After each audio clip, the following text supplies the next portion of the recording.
Bom, então, já na semana passada, a Eduarda dizia: Padre, quem sabe o senhor traz alguma reflexão sobre a Páscoa a semana que vem. Depois, ela me lembrou num outro dia de novo: o senhor está pensando na Páscoa, né? Eu pensei assim: vai ver que o Cassiano e o Fabiano estão com medo que nessa semana o padre fale de futebol, né? Carros antigos, uma coisa que eu gosto de falar também, etc. Claro que tinha que ser sobre a Páscoa, né? O centro da fé cristã, o centro do tempo.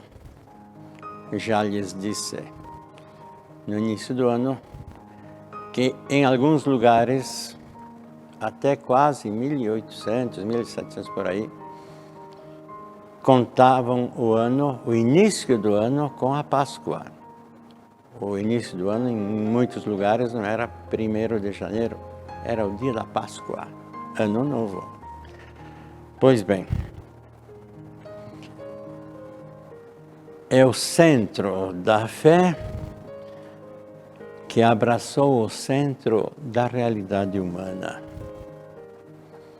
Começamos no Domingo de Ramos, aquela euforia de aclamar Cristo, Jesus como Cristo, filho de Davi, rei. Só que eles ainda não entendiam que reinado era. E as articulações, especialmente dos saduceus, que dominavam o templo, em acordo com os dominadores romanos. Essas articulações vão conduzindo historicamente Jesus à sua paixão, morte e ressurreição. Os acontecimentos da Páscoa têm um sentido transcendente àqueles lá do momento, mas eles tiveram contextualidade histórica, né? Ou seja, foi feita uma articulação de pessoas para desacreditar Jesus, sua mensagem, e terminar com ele. E nisto acontece um sentido teológico profundo que perpassa toda a humanidade e todos os tempos e alimenta aqueles que trabalham pela vitória do bem e da paz na ressurreição de Cristo.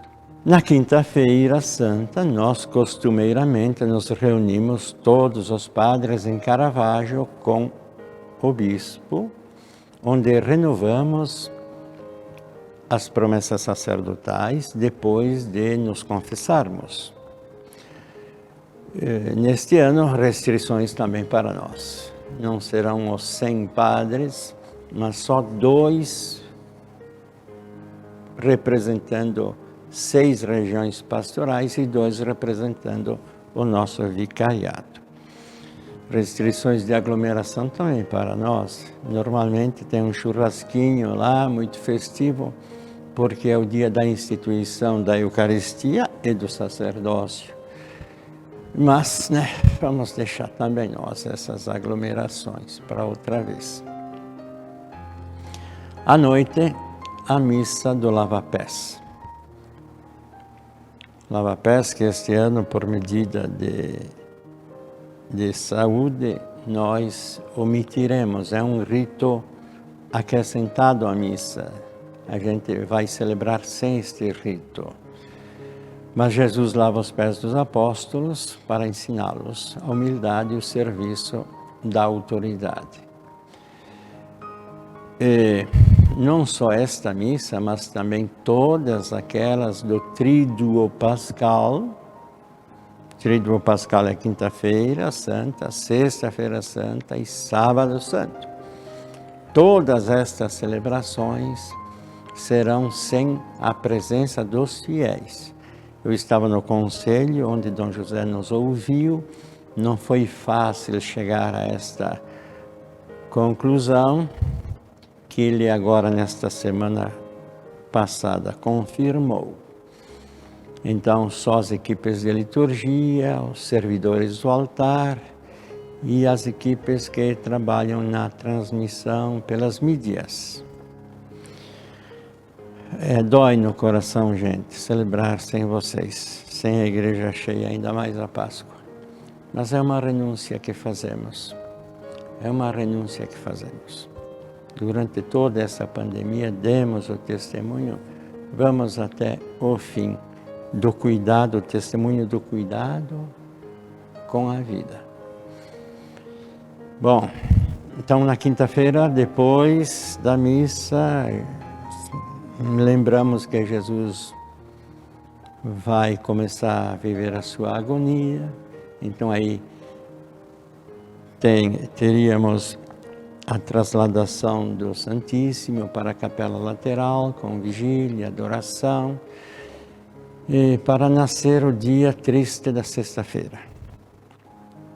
A sexta-feira santa é o dia em que a gente experimenta o mal por dentro. O mal por dentro. É a entrada no mal. É o mal que entra na nossa história e vem nos levar ao seu fruto mais precioso, nosso Senhor Jesus Cristo. Como diz a passagem bíblica usada para as orações desse dia, o dia em que o esposo nos é tirado. Todos que amam alguém, é como se todos perdessem este amado neste dia, numa história absurda, porque nós não o perdemos por um acidente, por nada. Nós o perdemos pelo mal. O mal aparece como vitorioso. Um dia sombrio, não é um dia de festa. Nós não vamos ficar no rigor de antigamente, mas não é dia de fazer uma grande bacalhoada, como ouço em alguns comerciais. Sexta-feira Santa, no tal restaurante, aquela casa portuguesa lá, vai ter uma baita bacalhoada. Não é esse o espírito, gente, é o contrário. Faça uma baita bacalhoada quantos dias quiserem nos outros dias. Mas não, este é um dia de jejum, é um dia triste e temos que vivê-lo como ele é. Temos diversos ritos nesta celebração. O sacerdote entra e se prostra ao chão de paramentos vermelhos. Não faz o sinal da cruz, já se prostra, levanta-se. Depois de uma oração introdutória, temos a palavra de Deus, a liturgia da palavra. Depois da palavra de Deus, nós temos as preces universais. É um dia de rezar por todas as necessidades do mundo, que está precisando bastante. Depois dessas preces, se faz a adoração da cruz. Nós não teremos o Cristo exposto para aquele beijo da cruz durante o dia inteiro. É uma recomendação de nosso bispo, nem precisaria ele dizer, né? Vai todo mundo lá passar a mão, beijar. Vamos fazer isso espiritualmente nessa vez. Todas essas restrições desafiam a gente a descobrir o que é o essencial dos ritos que, não podendo celebrar, os ritos que não podemos realizar, qual é o sentido profundo espiritual que tem. Depois da adoração da cruz, normalmente se fazem as procissões, que nós não faremos, e a comunhão. Comunhão sim, mas só para aquele grupo que estará lá celebrando. E vocês, povo de Deus, acompanhando pelas mídias.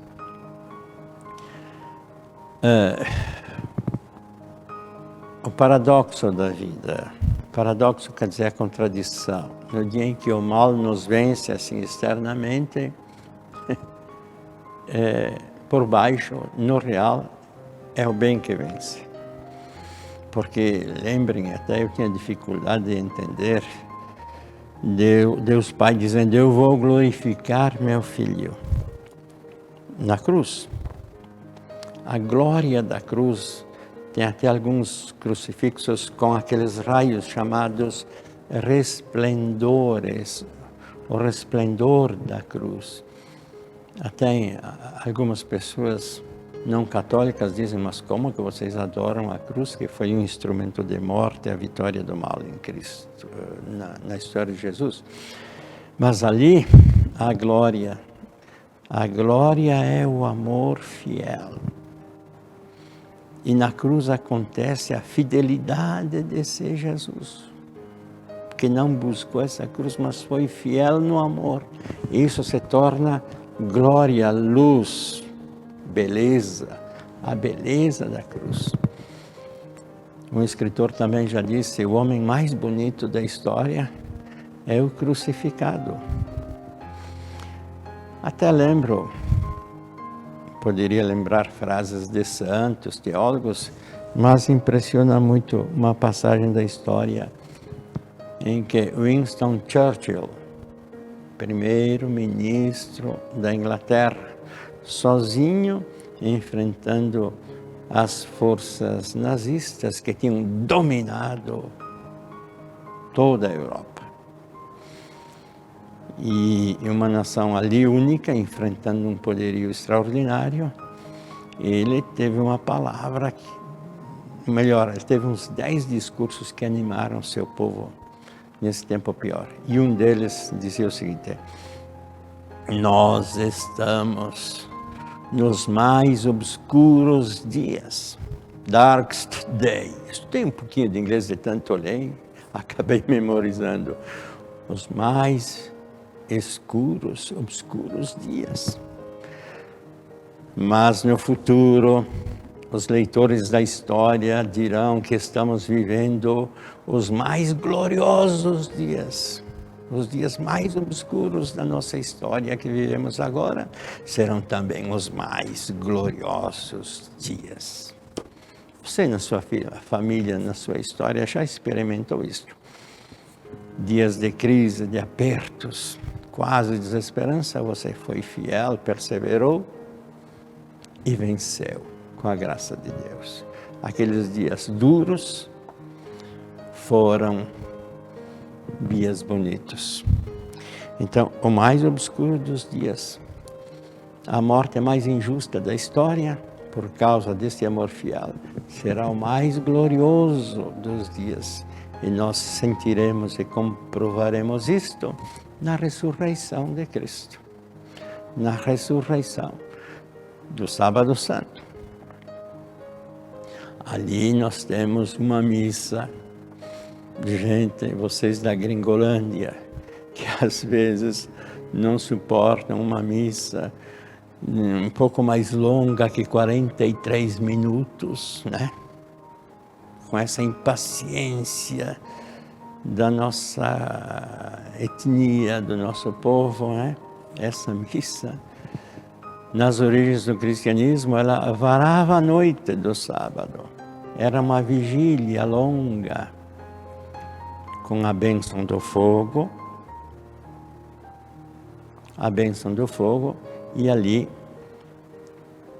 o acendimento do círio, que é o principal símbolo da Páscoa. Círio, aquela vela grande, a palavra círio quer dizer Senhor. Na escuridão, a luz de Cristo brilha, ele ressuscita glorioso. Depois disso, então, um hino plurimilenar já, chamado Exultet. A igreja tem coisas de quase 2000 anos. Este hino, então, é cantado, é a proclamação solene de que Cristo ressuscitou. Tem lá uma frase célebre de Santo Agostinho: ó feliz culpa que nos fez merecer tão belo Redentor. Quase elogiando o pecado, quase dizendo: ainda bem que aconteceu aquelas coisas ruins aí de ontem, para que resplandecesse a beleza desse amor fiel ressuscitado pelo Pai, né? E aí leituras e leituras e leituras. A primeira comunidade cristã lia as partes principais da missa, da Bíblia, perdão, dentro da missa. E por isso ficava bem longa a missa, porque pegava tudo praticamente do principal. As leituras são 9 nesta missa hoje, mas antigamente era mais longo ainda. Porque iam passando a noite e quando despontavam os primeiros raios da luz solar, o sol para nós é Cristo, aí se passava para o rito eucarístico. E ainda, antigamente, nos primeiros séculos, se fazia nesta noite, o bispo é que rezava essa missa, cada cidade tinha um bispo, e se fazia o batismo. Os cristãos que recebiam o batismo eram todos batizados nessa noite. Recebiam o batismo, já a confirmação e depois a missa. Então, no início, recebiam o batismo, a crisma e a primeira comunhão, tudo nessa noite, né? E foi um encanto. Tem toda uma tradição histórico-litúrgica, espiritual da celebração pascal. No domingo, então, nada de jejum. Nada de jejum. Esse é o dia de fazer uma boa bacalhoada. Nós, um bom churrasco, né? Aí começa o tempo pascal, já na noite, né? A missa dominical e continua. E continua. Bom, isso tudo é um ciclo litúrgico, espiritual, humano, existencial. Bonito da fé cristã. Esta mistura de divindade e humanidade, de trevas ameaçadoras, momentaneamente vitoriosas, e de luz verdadeiramente vitoriosa quando somos fiéis no amor na cruz. Por isso, gente, não são tempos fáceis os que nós vivemos hoje. Eu, pessoalmente, não me sinto tão bem com tantas coisas que vejo acontecendo no mundo, no nosso país. Também coisas que a gente observa dentro da própria igreja, não só nossa, de outros. Me parece um tempo assim, difícil. Lembrando o velho Winston Churchill. Não é que estejamos aí numa decadência tão grande, mas são tempos difíceis, tempos onde há muita obscuridade. Mas serão os mais belos tempos, se, perseverando na fé, abrirmos caminhos novos com a graça de Deus. Vivamos esse ciclo humano, divino, espiritual, mais intensamente nesses dias, mas é o dinamismo de todos os nossos dias. Então, Eduarda, contente que eu não fiz um programa sobre rádio, sobre automóveis, outras coisas sobre a Páscoa, né? Beleza, gente? Até o nosso próximo encontro. A todos Deus abençoe. Em nome do Pai, do Filho e do Espírito Santo. Amém.